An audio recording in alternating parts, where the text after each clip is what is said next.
You wake up to the sound of the hab block's ventilation system cycling through its morning routine. The metallic tang in the recycled air has become so familiar that you barely notice it anymore. Outside your plasteel window, the sprawling industrial sectors of Hive World Tertius Prime stretch toward the horizon like a mechanical ocean, their smokestacks breathing life into the perpetual twilight of the lower atmosphere. Today feels exactly like yesterday, and tomorrow promises to be exactly like today.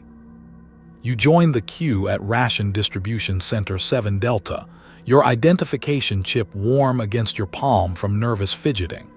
The line moves with bureaucratic precision. Shuffle forward 3 steps, wait. Shuffle forward 3 steps, wait. Around you, the familiar symphony of Imperial civilian life plays out. Children whimpering about empty stomachs, elderly citizens complaining about the protein paste's consistency, workers discussing shift rotations in the manufactorums. Can you smell it? That particular blend of industrial lubricants, human sweat, and recycled air that defines home for 40 billion souls on this world. The woman ahead of you cradles her infant against her chest, whispering lullabies that compete with the distant rumble of mining operations in the lower levels. Behind you, an elderly man named Corbin, you've stood in line with him for 3 years now, mutters about how the protein paste used to be pink, not this unsettling beige color. These are the concerns that occupy your mind when you believe the Imperial Navy protects you, when you trust that the Planetary Defense Force stands vigilant against the darkness between the stars, when you assume tomorrow will dawn just like today, with the same cues, the same complaints, the same comforting predictability of Imperial order. Do you remember what hope felt like? That quiet assumption that things would continue, that your children would grow up in the same safe monotony that has cradled your entire life. But today, something is different. Subtle at first, a tremor in the hab block superstructure that the maintenance servitors dismiss as routine foundation settling.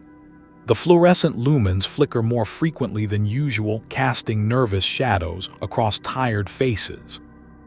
Through the industrial haze outside, you notice the PDF patrols have tripled their usual number, their movements sharp with tension rather than boredom. When you finally reach the distribution servoskull, its mechanical voice crackles with more static than usual. Citizen 7 Delta 4419, please present identification for standard caloric allotment. The metallic fingers that dispense your protein paste tube seem to shake slightly, though servoskulls aren't supposed to show mechanical fatigue. Have you ever noticed how quickly the familiar can become sinister? How the same sounds, smells, and sights that once brought comfort can suddenly feel like the calm before an unimaginable storm. You're walking back to your hab unit when the power grid fails. The silence hits first. 40 billion people suddenly plunged into absolute quiet as every machine, every ventilation system, every heating unit dies simultaneously. For exactly 3 heartbeats, Tertius Prime holds its breath in perfect, terrifying stillness. Then the emergency klaxons begin to wail. Red emergency lighting flickers to life, bathing everything in the color of arterial blood. The woman with the infant screams. Corbin drops his protein paste, and it splatters against the metal flooring like something organic and vital.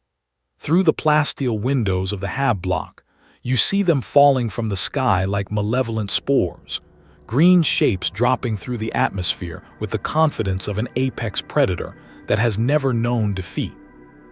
Can you feel your heart hammering against your ribs? Can you taste the copper of pure terror flooding your mouth as your mind struggles to process what your eyes are showing you? The first explosions bloom across the industrial sectors like flowers of fire and twisted metal. Each detonation sends shockwaves through the hab block superstructure, and you realize with crystalline clarity that the tremors you felt earlier weren't routine maintenance at all. They were the vibrations of orbital bombardment, precise, calculated strikes designed not to destroy the infrastructure, but to cripple it just enough to make resistance impossible. Somewhere in the distance, you hear the distinctive roar of drop pods impacting the surface. But these aren't the clean, militaristic thuds of Imperial insertion craft. These sounds are rougher, more violent, the auditory equivalent of controlled falling rather than precision landing. This is the moment when your world ends, not with the dramatic finality of destruction, but with the slow, creeping horror of understanding that everything you believed about safety, about protection, about the strength of human civilization, was nothing more than a comforting lie. The emergency broadcasts begin crackling through the HAB block's communication systems, but the words blur together in your mind. Immediate evacuation to designated safe zones. PDF forces are responding to incursions. Remain calm and follow evacuation protocols. But you can see through the windows now. You can see the green shapes moving through the industrial sectors with purposeful efficiency. They're not destroying everything. They're taking everything. The difference becomes terrifyingly clear when you watch them herding groups of civilians rather than simply slaughtering them. What does it feel like to realize that you're not facing annihilation, but something infinitely worse? What goes through your mind when you understand that your captors want you alive? The HAB block's blast doors begin sealing automatically. Emergency protocols designed to protect you now trapping you like animals in a cave. Outside, you can hear new sounds joining the symphony of conquest, the guttural laughter of creatures that find violence genuinely amusing, the screams of those who tried to run, and underneath it all, the rhythmic chanting in a language that sounds like it was designed specifically to inspire terror in human ears. Your last normal day has ended. Your first day in hell is about to begin. If you want to understand the unique horror of Orkish captivity, you must first abandon everything you think you know about warfare, about slavery, about the motivations that drive intelligent species to dominate one another. When the chaos cults capture Imperial citizens, they seek to corrupt souls for their dark gods. When the Dark Eldar take prisoners, they harvest suffering like a precious resource. When the Tau assimilate populations, they genuinely believe they're offering a better life. Each of these horrors serves a purpose beyond mere domination. Orks enslave humans because it's fun. Can you grasp the implications of that single word? Fun. Not for resources, not for tactical advantage, not for any grand strategic purpose, but for the simple, childlike pleasure of having toys that scream. You're huddled in Emergency Shelter 12 Gamma with 400 other civilians when you first hear them approaching. The sound isn't what Imperial propaganda prepared you for.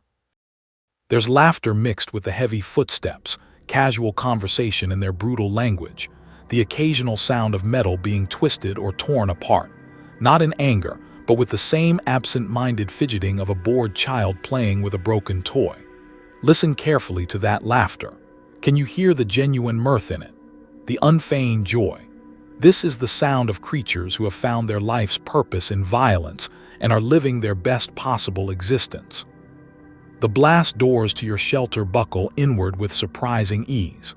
The first orc that squeezes through the twisted opening has to duck to fit his massive frame into the space designed for humans. His skin is the color of diseased moss, scarred and pitted from countless battles.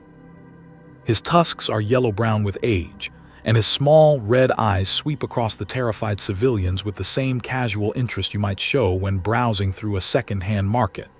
This is your first lesson in Orkish psychology. You are not a person to them. You are not even prey. You are inventory.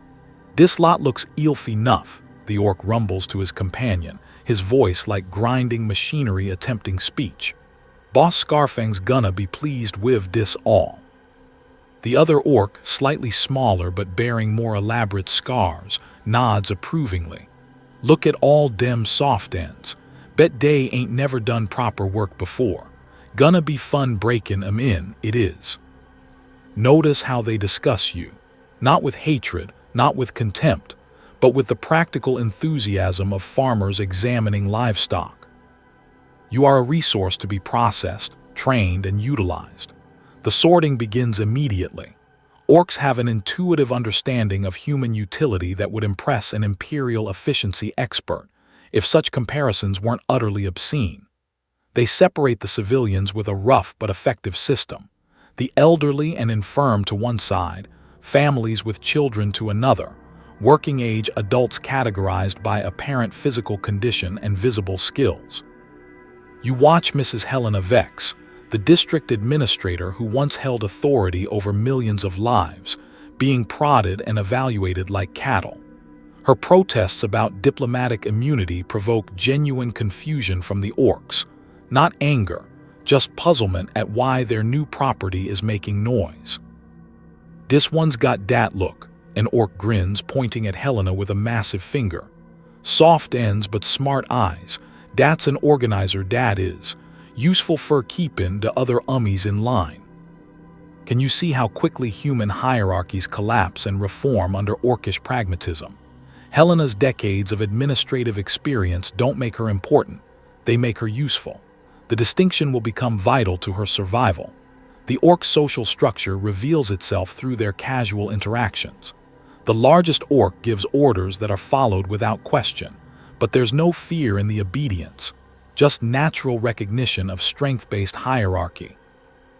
They argue about the division of prisoners with the same passionate intensity that humans might debate sports statistics, occasionally settling disputes with brief, brutal fights that end in laughter and renewed cooperation. This is not conquest as humans understand it. This is a species that has evolved to find perfect joy in organized violence, now expressing that joy through the systematic subjugation of an entire world. Right then, the lead Ork bellows, his voice echoing through the shelter. "Heirs how dis works. Uses all Ork property now. The strong ones get ta work, the clever ones get ta think, the little ones get ta grow up proper. Anyone what tries ta run gets ta demonstrate what appends when you try ta run." The translation is unnecessary. His meaning becomes crystal clear when he gestures to the decorative skulls hanging from his belt. Human skulls, small ones mixed with larger ones, fresh kills mingling with old trophies. The first attempt at resistance comes from Security Officer Jameson, a PDF reserve who tries to maintain some semblance of military authority. He steps forward, chest puffed with desperate courage, and declares that the Orks will face Imperial retaliation for their crimes against the Emperor's citizens. Have you ever seen someone fail so completely to understand their situation that it becomes almost tragic? Officer Jameson still believes he's in a war. He hasn't yet realized he's in a zoo. The Ork boss doesn't kill him. That would be wasteful. Instead, with casual efficiency that speaks of long practice, he breaks both of Jameson's arms and then explains, with surprising patience, that the officer's new job is to help sort the other prisoners according to Ork specifications. Jameson's military training makes him valuable for maintaining order among the human inventory. "You still gonna be given orders," the Ork explains with something almost resembling kindness. "Just different orders ta different people for different reasons. See. Easy." This is when you begin to understand the true horror of Orkish occupation. They don't seek to destroy human society. They seek to reshape it into something more entertaining. Your systems of government, law, and social order aren't obstacles to be eliminated. They're toys to be repurposed for Ork amusement. Watch Helena Vex's face as she processes this information.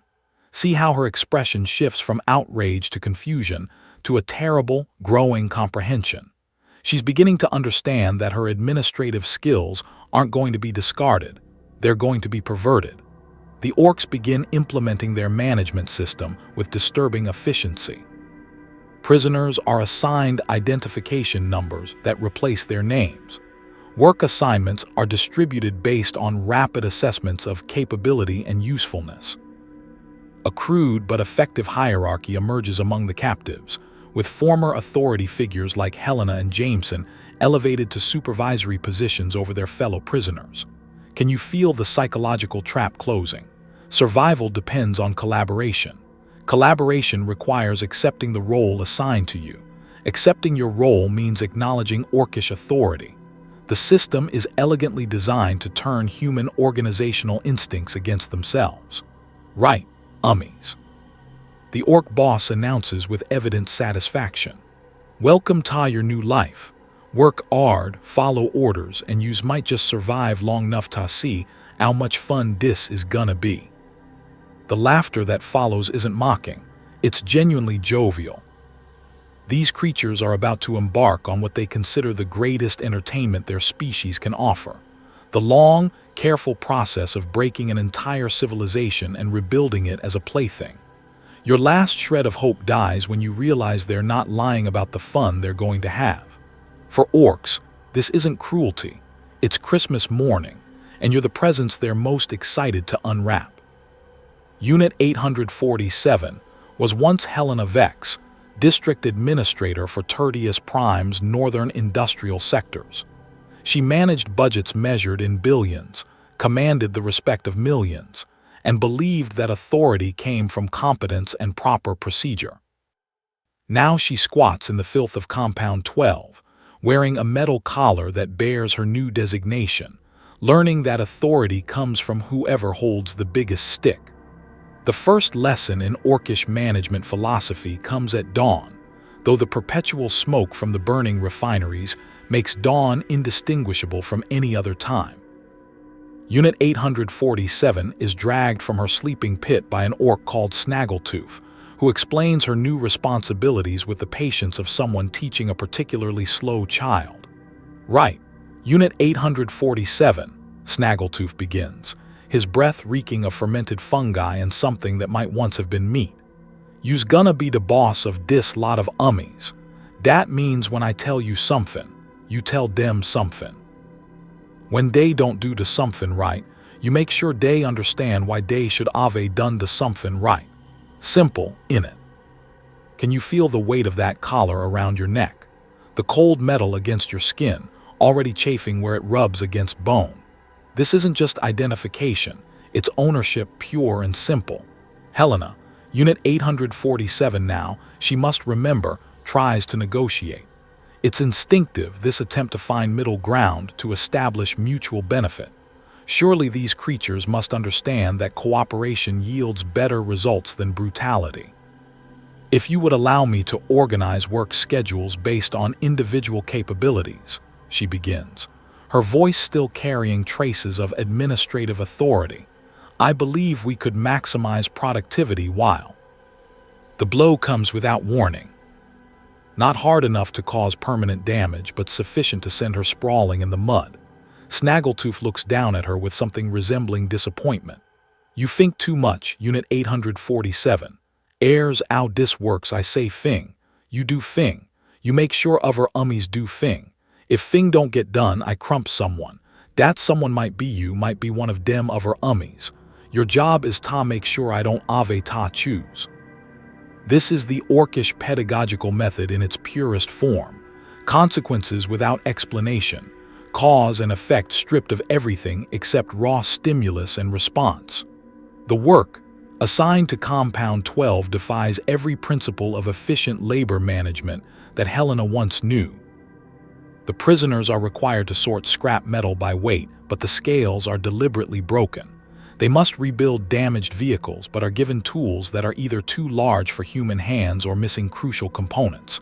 They're ordered to dig drainage ditches during the rainy season, then fill them back in when the sun comes out. Do you see the pattern emerging?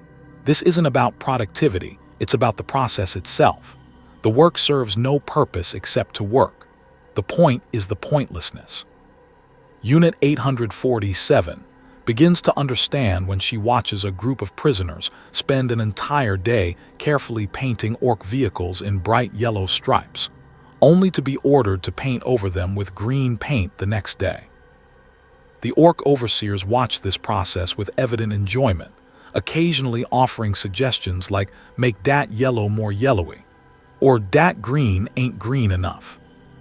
The horror isn't in the futility of the labor, it's in how quickly humans begin to take pride in doing futile labor well. I've managed to reduce our scrap sorting time by 15%.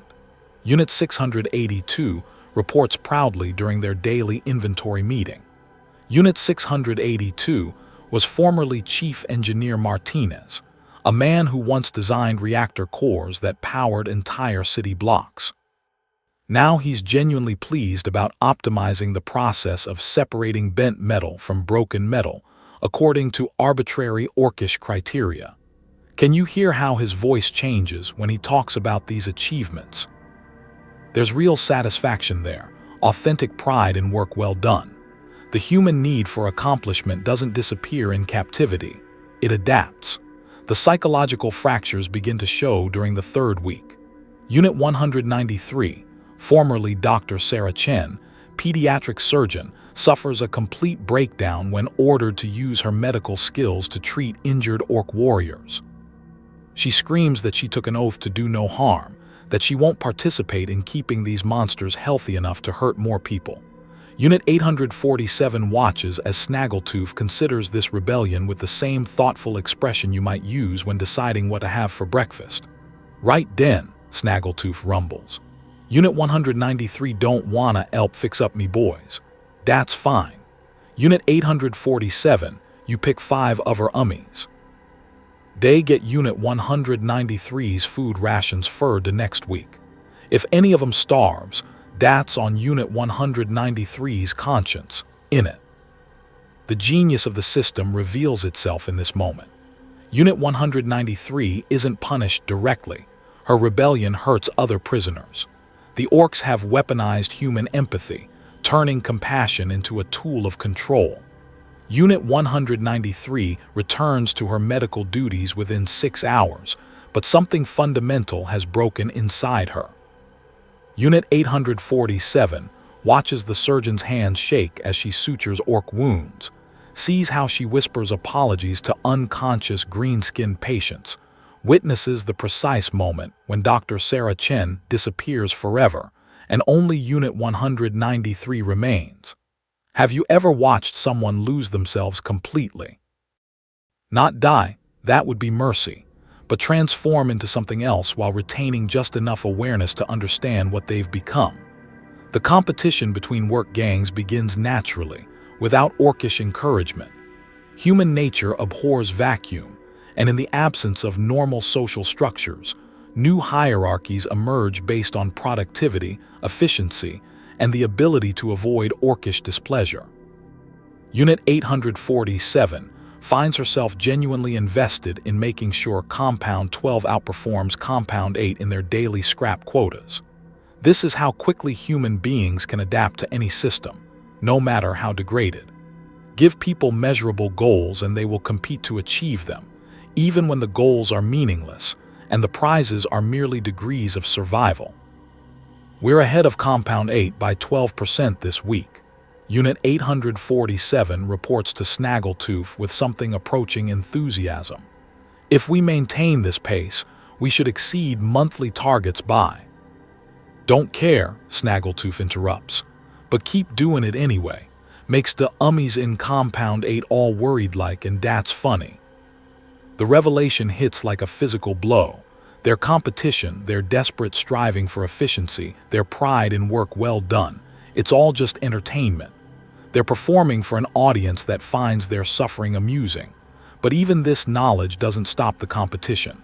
Can't stop it. Because in a world stripped of meaning, even meaningless achievement becomes precious. Unit 847 continues pushing her people to work harder, faster, more efficiently, because the alternative is to admit that nothing they do matters at all. And that admission, that final acknowledgement of complete powerlessness, is a luxury that humans in survival mode cannot afford. The month ends with Unit 847 standing before a mirror made of polished metal, trying to recognize the face looking back at her. The woman in the reflection has Helena Vex's features, but Unit 847's eyes. Those eyes have learned to look away from certain sights, to ignore certain sounds, to calculate human suffering in terms of productive efficiency. When did you stop seeing individual faces among your fellow prisoners? When did they become units, even in your own mind? Can you pinpoint the exact moment when you began thinking like your captors? Unit 847, Snaggletooth calls. "Good work this month. You's learnin' fast." And the worst part, The part that will haunt Unit 847 long after Helena Vex is completely forgotten. She feels genuinely pleased by the compliment.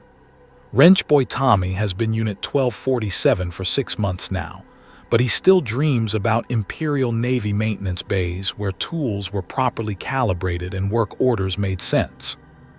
He wakes each morning to the reality that his expertise in plasma drive maintenance, knowledge that once made him invaluable to the Emperor's fleet, now serves to keep Ork war machines functional enough to raid other human worlds. The workshop where Unit 1247 spends 14 hours daily is a monument to Orkish engineering philosophy. If it works, it's good enough. If it doesn't work, hit it harder. If it still doesn't work, add more DACA. The walls are lined with tools that were clearly scavenged from a dozen different human facilities, none of which were designed to work together. Can you imagine trying to perform precision calibrations with a wrench made for Ork hands? Feel how the grip tears your palms, how the weight throws off your balance, how every task takes 3 times longer than it should. Oi, wrench boy. Big Mech Scarjo bellows across the workshop. Dat truck's engine is mackin' funny noises again. Make it stop mackin' funny noises or I'll make you make funny noises. This is Orkish technical specification in its purest form. Results without methods, demands without resources, deadlines measured in the duration of Orkish patience. Unit 1247 approaches the vehicle in question, a bastardized fusion of Imperial transport chassis, Ork armor plating, and what appears to be weaponry salvaged from at least 3 different sources. The funny noise is actually a plasma containment field operating at 23% efficiency, well below Imperial safety minimums, but apparently acceptable by Ork standards. Here's what the Orks don't understand about human engineering. Everything is connected. You can't just bolt incompatible systems together and expect them to function indefinitely. But here's what Unit 1247 is learning about Orkish engineering. It works anyway. The other humans in the workshop have adapted to their circumstances with varying degrees of success. Unit 89, formerly Senior Engineer Valdez, has gone completely native, decorating his workstation with Orkish glyphs and referring to machine spirits with the same casual irreverence as his captors. Unit 2156, previously Master Sergeant Collins, maintains his Imperial technical manuals like sacred texts, even though the procedures they describe are impossible to implement with available resources. Watch how humans splinter under pressure. Some embrace the madness, some cling to the past. Some, like Unit 1247, exist in a constant state of cognitive dissonance, trying to maintain professional standards in a fundamentally unprofessional environment. Tommy, Unit 1247, we need to talk. Unit 2156 pulls him aside during their 15-minute midday break. I've been tracking our work output. We're making these machines more efficient than they were when we started. Do you understand what that means? The ethical implications hit like a plasma blast to the chest. Every improvement they make, every innovation they implement, every moment of professional pride in work well done, it all translates directly into enhanced Orkish capacity for violence against other humans. Unit 1247 stares at the truck he just repaired, watching as Ork warriors pile into it for another raid on the outer settlements. His improved plasma containment will let them travel further, fight longer, capture more prisoners. His expertise is being used to perfect a machine designed for harvesting human misery. What choice do we have? Unit 1247 whispers, if we do bad work, they'll just replace us with other prisoners. At least this way, we survive. This is the trap within the trap. The work must be done whether they do it or not. Their only choice is whether to do it competently or incompetently. Competence keeps them alive. Incompetence just gets them replaced by other skilled prisoners who will face the same choice. The daily routine becomes its own form of meditation. Check plasma couplings, calibrate weapon targeting systems, reinforce armor plating. Each task performed with the same meticulous attention to detail that once serviced vessels protecting human space. The muscle memory of professionalism operates independently of moral consideration. Can you feel your hands moving through familiar motions?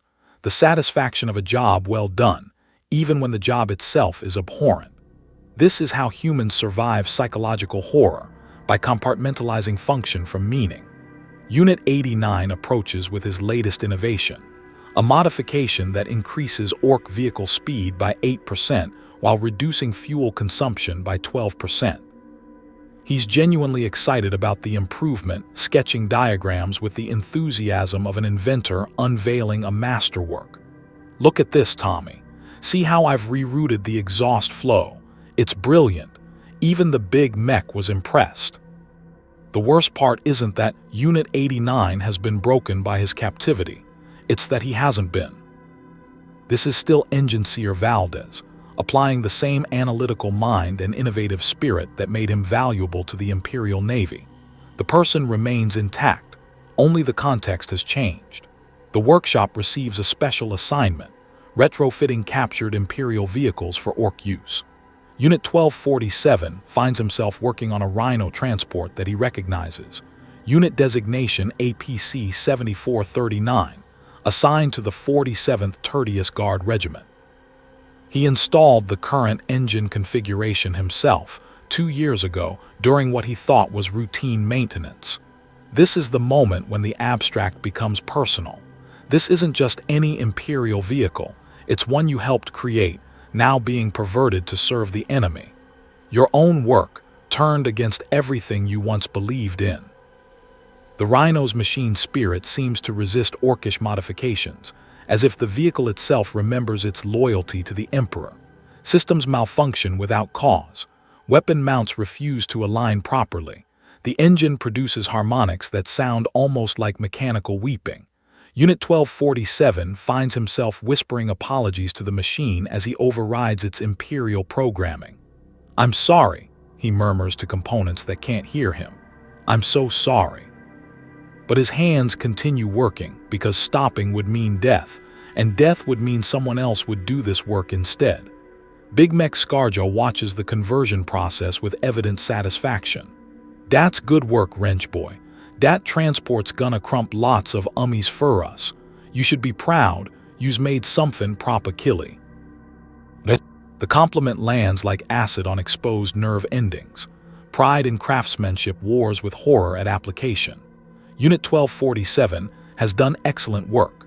The conversion is technically flawless. The machine will indeed be proper killy when used against his former comrades. The breaking point comes during a raid briefing, where Unit 1247 is required to explain vehicle capabilities to Ork commanders planning attacks on remaining Imperial strongholds. He stands before a crude tactical display, pointing out armor weak points and weapon blind spots with the same professional competence he once used to brief Navy officers. "The front armor can't take sustained las cannon fire," he hears himself saying. "But if you approach from the flanks here and here, you can avoid the main defensive positions." The words come automatically, professional assessment delivered with clinical precision. The Orks listen attentively, asking surprisingly intelligent questions about approach vectors and fire coordination. They're taking notes, learning, adapting their tactics based on his expertise. This is the final lesson in Orkish efficiency. They don't just steal your labor, they steal your knowledge, your experience, your lifetime of accumulated skill. Every insight you provide makes them more effective predators. "That's very helpful, Wrench Boy," the lead Ork nods approvingly. "With that information, we should be able to capture that base with minimal casualties to our forces." Minimal casualties to their forces, maximum casualties to yours. Unit 1247 returns to his workshop that night and stares at his hands. Hands that built Imperial war machines, that serviced vessels protecting human civilization, that now perfect Orkish instruments of conquest. The calluses are different now, shaped by alien tools for alien purposes. When did these hands become traitor hands? When did this mind become a traitor mind? Or is survival itself a form of treason when survival requires serving the enemy? He picks up his tools and begins work on the next vehicle. Because the alternative is death, and death would just mean another prisoner would do this work instead. The cycle continues, productivity measured in human suffering, professional excellence in service of human destruction. This is how a man disappears, not in a moment of dramatic sacrifice, but through 1,000 small compromises, each one justified by necessity, until nothing remains except the ghost of expertise in service to monsters. Unit 847 has been in Orkish custody for 6 months, 17 days, and approximately 14 hours. She stopped counting the minutes 3 weeks ago, when she realized that measuring time was itself a form of hope, and hope, she's learned, is the cruelest luxury of all. Tonight, as she lies on the metal shelf that serves as her bunk, Unit 847 no longer dreams about rescue. She dreams about efficiency reports. The morning brings a transport of new prisoners, and Unit 847 has been selected to conduct their orientation.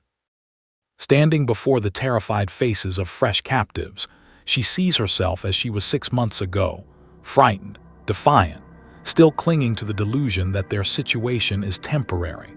Can you remember what you looked like before the breaking, before the slow erosion of everything that made you human? Unit 847 tries to recall Helena Vex's face, but the memories slip away like water through broken fingers. "Welcome to Processing Compound 12, she begins, her voice carrying the flat authority of someone who has given this speech dozens of times before. "You are now property of the Ork Empire. Your previous lives are ended.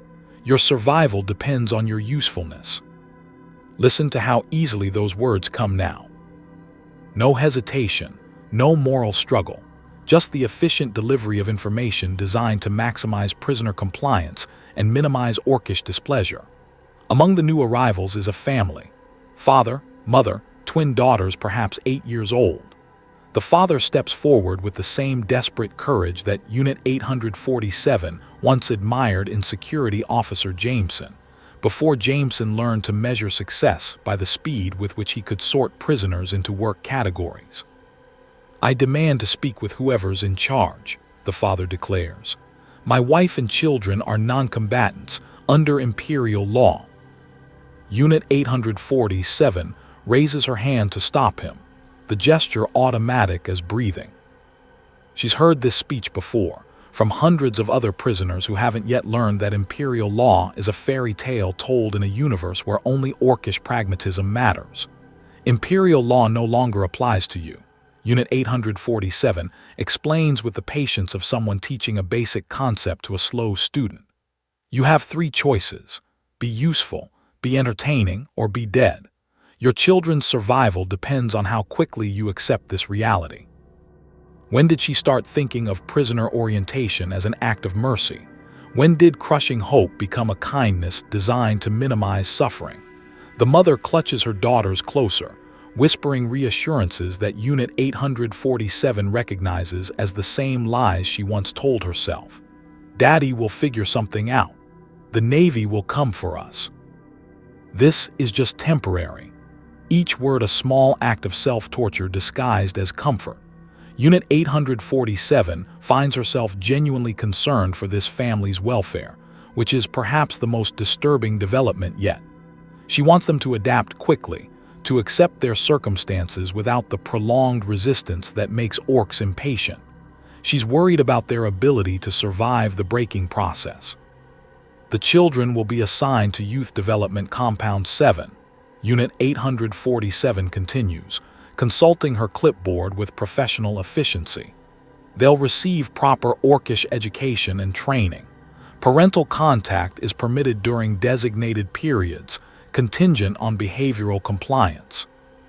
The mother's scream of anguish echoes through the processing chamber, but Unit 847 doesn't flinch. She's heard that exact sound 43 times before. It's the noise humans make when they finally understand that their families are being systematically dismantled and reconstructed according to Orkish specifications. "Separate processing is more efficient," Unit 847 explains, her tone reasonable and professional. Children adapt faster when they're not constantly influenced by adult emotional instability. This arrangement serves everyone's best interests. Can you hear how she phrases it? Not as brutality, but as practical policy designed to optimize outcomes for all parties. She's learned to think in Orkish terms while speaking in human words. The father lunges toward her, desperation overriding tactical awareness. Unit 847 steps aside with practiced ease. She's become quite good at predicting prisoner behavior patterns, and signals the Ork guards with a subtle gesture she doesn't even realize she's learned. The beating is swift, professional, calibrated to cause pain without permanent damage. Unit 847 watches with the detached interest of someone evaluating a routine procedure. She makes a mental note to recommend that the father be assigned to heavy labor until his emotional volatility stabilizes. Resistance is counterproductive, she informs the other new prisoners as the father writhes on the floor.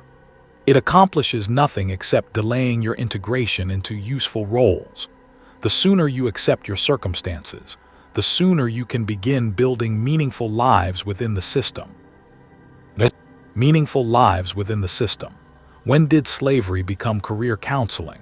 When did accepting dehumanization become personal growth?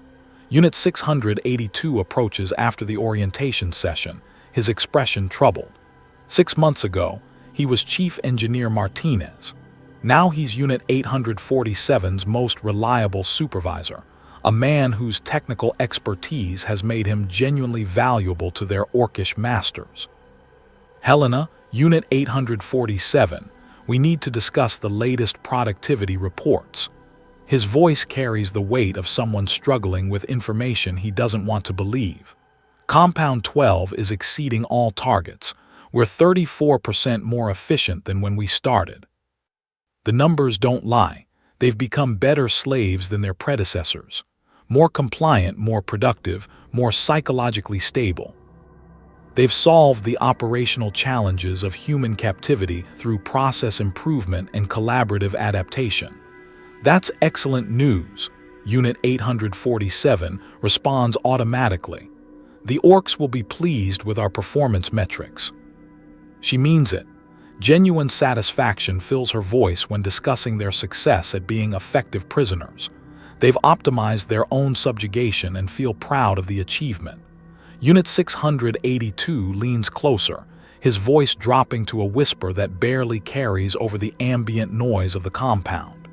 Do you remember what we used to be, before all this? The question hits like a physical blow. Unit 847 tries to access those memories. Helena Vex, district administrator, a woman who commanded respect and wielded authority. But the person she's trying to remember feels like someone she read about once, a fictional character from a story she only half recalls. I remember someone who was inefficient, Unit 847 hears herself say. Someone who wasted time on meaningless bureaucratic procedures instead of focusing on practical results. I remember someone who didn't understand how to work within existing power structures to achieve optimal outcomes. Unit 682 stares at her with naked horror, seeing his own potential future reflected in her words. She's not lying or performing for Orkish benefit. She genuinely believes what she's saying. They're bringing in a new batch of children next week, Unit 682 whispers. Orphans from the outer settlements. They want us to help design an improved education program, more efficient integration methods. Unit 847 feels a flutter of professional interest. Educational efficiency is a fascinating challenge, particularly when dealing with subjects who haven't yet developed counterproductive attachment to pre-existing social structures. That sounds like an excellent opportunity, she responds, already mentally organizing preliminary curriculum frameworks. Children adapt much faster than adults. We could potentially develop integration protocols that would serve as models for other compounds. The look of absolute despair on Unit 682's face penetrates her professional enthusiasm like acid through metal. For just a moment, She glimpses what she's become through his eyes. Someone who discusses the systematic psychological destruction of children with the same tone she might once have used for quarterly budget reviews. What have we become? Unit 682 whispers. Unit 847 considers the question with genuine intellectual curiosity. What have they become? More efficient, certainly. More adaptable. Better at working within resource constraints to achieve measurable goals. More psychologically stable than they were during the early phases of their captivity. We've become functional, she answers finally.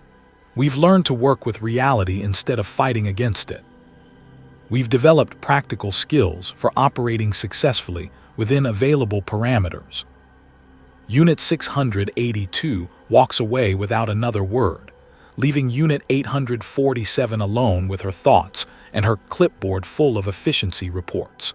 She returns to her work with the satisfaction of someone who has found purpose and meaning in useful labor. Somewhere in the compound, the new prisoners are beginning their own breaking process.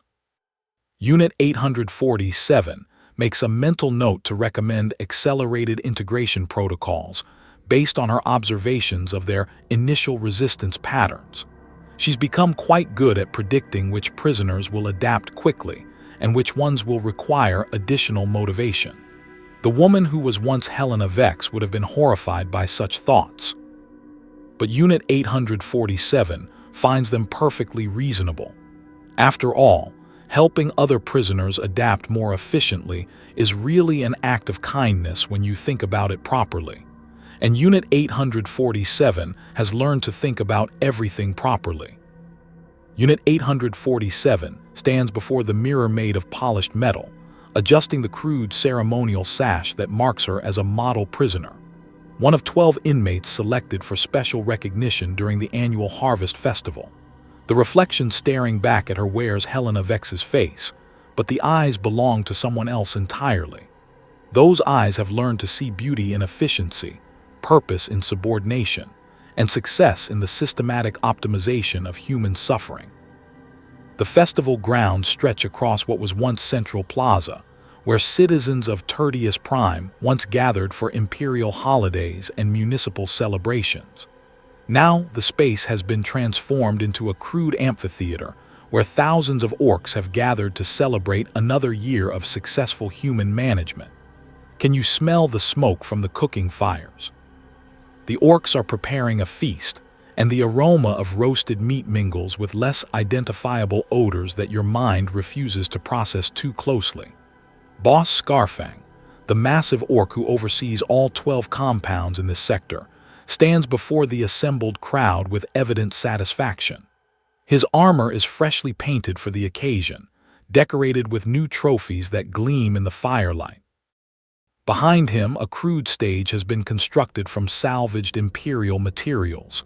Boys, Wes Ertas celebrate another successful year of Yumi management. His voice booms across the plaza. Our ummies Ave been very productive this year, very cooperative, very educational. The crowd of orcs erupts in laughter and cheering. This isn't conquest being celebrated, it's successful agriculture. They're farmers celebrating a good harvest, and you are the crop. Unit 847 finds herself seated in a section reserved for honored prisoners, supervisors, technical specialists, and others who have demonstrated exceptional value to their captors. The other 11 model prisoners sit beside her, each wearing the same ceremonial sash, each displaying the same expression of professional satisfaction mixed with nervous anticipation. These are the success stories, the prisoners who have adapted so completely that they serve as examples for others. Look at their faces, genuine pride mixed with the kind of contentment that comes from finding purpose in useful work. Unit 847, Boss Scarfing calls, his massive finger pointing directly at her. Come up air and tell everyone about your achievements this year. The walk to the stage feels eternal and instantaneous simultaneously. Thousands of orcish eyes track her movement, but there's no hostility in their gaze, just the approving attention of an audience watching a particularly accomplished performer. Standing before the microphone, a piece of Imperial communications equipment repurposed for Orkish use, Unit 847 experiences a moment of perfect clarity. She knows exactly what's expected of her, exactly how to present her achievements in ways that will please her audience, exactly how to demonstrate the success of Orkish human management policies. "Fellow prisoners," she begins, her voice carrying across the plaza with administrative authority that 6 months of captivity haven't diminished. This year, Compound 12 has exceeded all productivity targets while maintaining the lowest disciplinary incident rates in the sector. The applause from the Ork audience is genuine, appreciative. They're proud of her success, the same way you might be proud of a prize-winning show animal. Through collaborative effort and process optimization, we've achieved a 34% increase in efficiency while reducing resource consumption by 18%. These improvements demonstrate the viability of cooperative human-orc partnerships when proper incentive structures are implemented. Listen to the language she uses: partnerships, incentive structures, collaborative effort. She's describing slavery using the vocabulary of corporate consulting. Boss Scarfang nods approvingly. "That's very good, Unit 847. But tell everyone about the special project you've been working on." The special project. Unit 847 feels a flutter of genuine excitement as she prepares to discuss her greatest achievement: the development of accelerated integration protocols for new prisoners based on psychological profiling and behavioral analysis. We've successfully developed a comprehensive onboarding program that reduces initial prisoner resistance by an average of 67%, she announces with obvious pride. By identifying individual psychological vulnerabilities and customizing breaking procedures accordingly, we can achieve full compliance in half the time previously required. The Ork crowd erupts in appreciative roars. This is genuinely impressive innovation, taking human psychological expertise and using it to perfect the process of human subjugation. "This Yumi," Boss Scarfang declares, his massive hand falling on Unit 847's shoulder with what might almost be paternal pride. "This Yumi understands how things work. This is what we call proper cooperation." The revelation comes not as a shock, but as a gradual recognition of something that was always obvious. She's become genuinely valuable to them, not just as a worker, but as a collaborator. Her expertise in human psychology makes her an effective tool for breaking other humans more efficiently.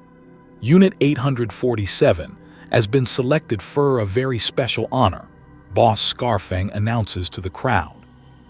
She's gonna be our new regional supervisor for Yumi integration across the whole sector. That means she'll be helping process prisoners from 6 different worlds. 6 worlds. Millions of humans who will pass through processing systems that she helped design. Her psychological insights and administrative expertise will be used to break countless others with the same efficiency that once made her a valued Imperial administrator. The stage begins to fill with other honored prisoners, administrators, engineers, medical professionals, educators, all displaying the same expression of professional satisfaction. Unit 847 recognizes some of them from her previous life: Governor Maxius from the eastern sectors, Admiral Vance from the Naval Command, Chief Medical Officer Drake from the primary hospital complex. Here they are, the entire Imperial leadership structure of Tertius Prime, not dead or in hiding, but alive, functional, and enthusiastically collaborating with their captors. Together, Boss Scarfang explains to the crowd, "Disse ummies are gonna help us manage the biggest expansion of our operations ever attempted. 27 new worlds are gonna get the same treatment as this one, and our experienced ummies are gonna make sure it goes smoothly." 27 worlds, each one containing billions of humans who will experience the same breaking process that transformed Helena Vex into Unit 847. And she's going to help design those processes, optimize them, make them more efficient and psychologically devastating. The crowd of orcs begins chanting her designation. Unit 847, Unit 847, Unit 847. The sound washes over her like a warm tide of approval and recognition. She's succeeded. She's valuable. She's found purpose and meaning in useful work. Standing there on the stage, basking in the approval of thousands of creatures who represent everything she once fought against, Unit 847 experiences something that would have been impossible for Helena Vex to understand: genuine happiness. Boss Scarfang leans down to whisper in her ear, his breath hot against her skin. "You's done good, Unit 847. Real good. Tomorrow we start planning for the next batch of worlds. You's gonna help us break millions more ummies, and you's gonna do it better than anyone's ever done it before." She nods eagerly, mind already racing with possibilities for improving efficiency, for streamlining the breaking process, for optimizing the psychological techniques that transform humans from people into units. In the audience, she spots a small group of new prisoners watching the ceremony with expressions of horror and disbelief. They're looking at her, at all the honored prisoners, the way she once looked at orcish brutality. For just a moment, Unit 847 sees herself through their eyes, a human being who has become so thoroughly broken that she doesn't even realize she's broken. Someone who has found genuine purpose and satisfaction in perfecting the systematic destruction of human dignity. The moment passes. The new prisoners will learn just as she learned. They'll adapt just as she adapted, and she'll help them adapt more efficiently than ever before, because that's what she's good at now. That's all she's good at now. 3 years have passed since the green spores first fell from Tertius Prime's sky like malevolent snow. Unit 847 stands in her new administrative complex, a repurposed Imperial government building that now serves as regional processing headquarters, reviewing efficiency reports from the latest batch of conquered worlds. The numbers are impressive. Integration times have been reduced by 73% sector-wide. Prisoner compliance rates exceed 94% across all demographic categories.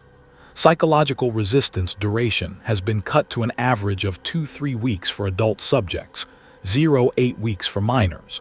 She's very good at her job. The communication console chimes with an incoming priority message from Sector Command. Unit 847 activates the display and finds herself looking at the scarred face of Warboss Grimdark, the massive orc who oversees human management operations across 17 star systems. Unit 847, got another batch of worlds for ya. 23 planets, all nice and Yumi-filled, ready for processing. How fast can you get your teams deployed? Her teams.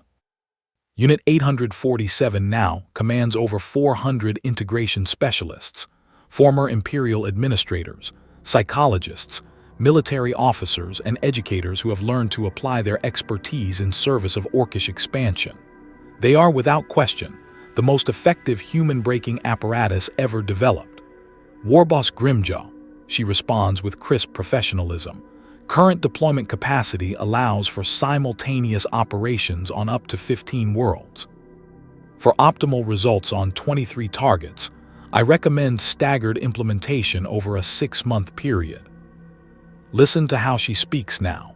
No trace of the uncertain, frightened district administrator who once believed that proper procedure and bureaucratic authority meant something. This is the voice of someone who has found their true calling. The irony isn't lost on her. Helena Vex was a competent administrator, but she was constrained by Imperial regulations, resource limitations, and the inefficiencies inherent in governing humans who retain their dignity and free will. Unit 847 faces no such limitations.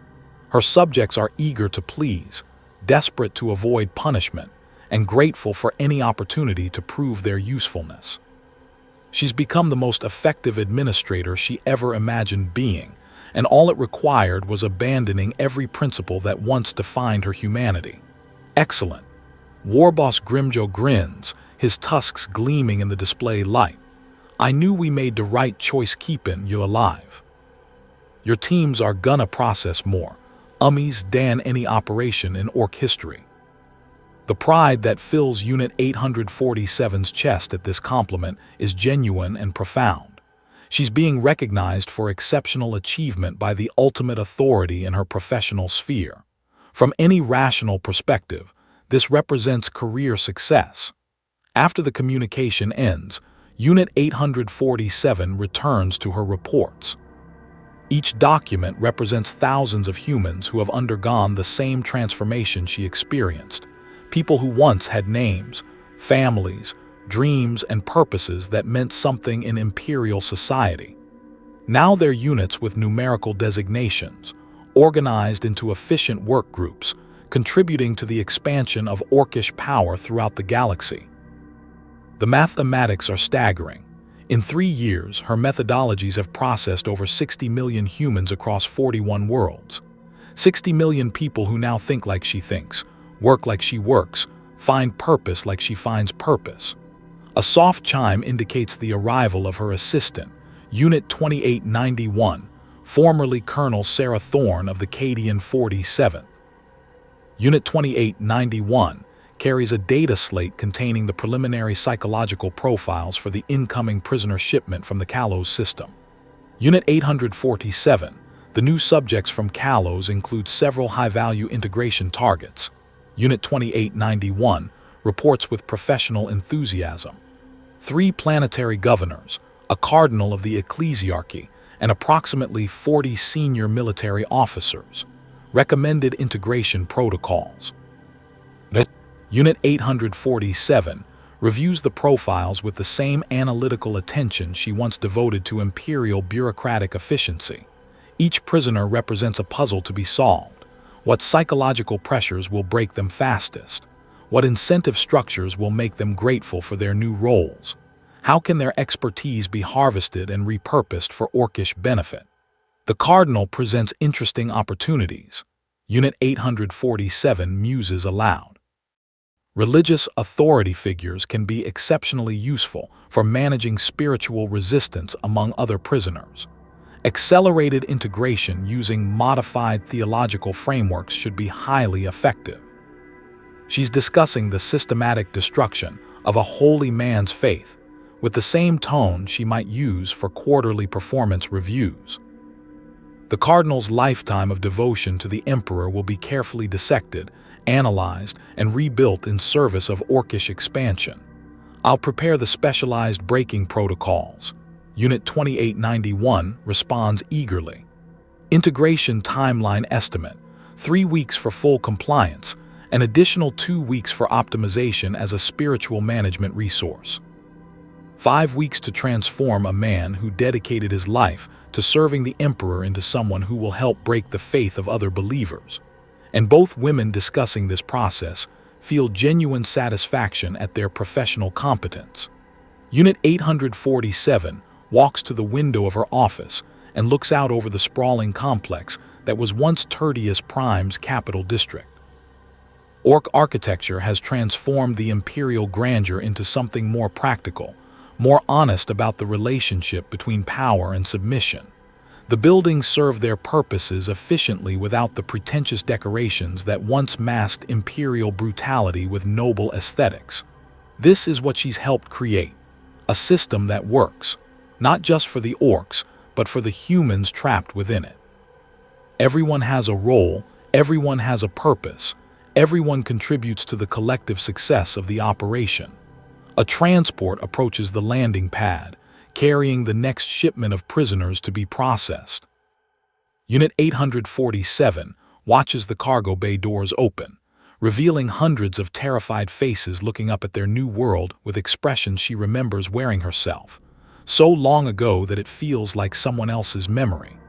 Among them, she spots a young girl, perhaps 8 years old, clutching a worn Imperial prayer book and staring around with the same desperate hope that once sustained Helena Vex during her first days of captivity.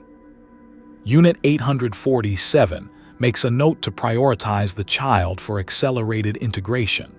Children adapt faster when separated from adult influences. The prayer book will need to be confiscated, of course, but its contents could be useful for developing more effective theological breaking protocols for future religious prisoners. The girl will be assigned a numerical designation within the hour. Within weeks, she'll think of that number as her real name. Within months, she'll be helping to process other children with the same efficiency that Unit 847 now applies to breaking planetary governors. This is what they leave behind: a universe where human compassion, ingenuity, and organizational skill serve to perfect the systematic destruction of human dignity. Where the greatest mercy you can show to new prisoners is to help them abandon hope as quickly as possible. Unit 847 returns to her desk and begins drafting integration protocols for the Kalos prisoners. Her work has never been more important, more challenging, or more personally fulfilling. She's found her true calling in life, and she's exceptionally good at it. In the grim darkness of the far future, there is only war. But sometimes the most terrifying battles are the ones we win, not against external enemies, but against the parts of ourselves that once believed resistance was possible, that dignity could be preserved, that there were lines we would never cross. Sometimes the greatest victory is learning to be grateful for our chains. Unit 847 was once Helena Vex. Helena Vex believed in human dignity. Unit 847 has learned better. The horror isn't that monsters break people. The horror is that broken people become so much better at breaking others. In the green hell of Orkish occupation, the most successful humans are the ones who learn to find joy in their own degradation, and who become exceptionally skilled at teaching that joy to others. Welcome to the harvest. You are not the farmer. You are not even the crop. You are the soil in which new horrors grow.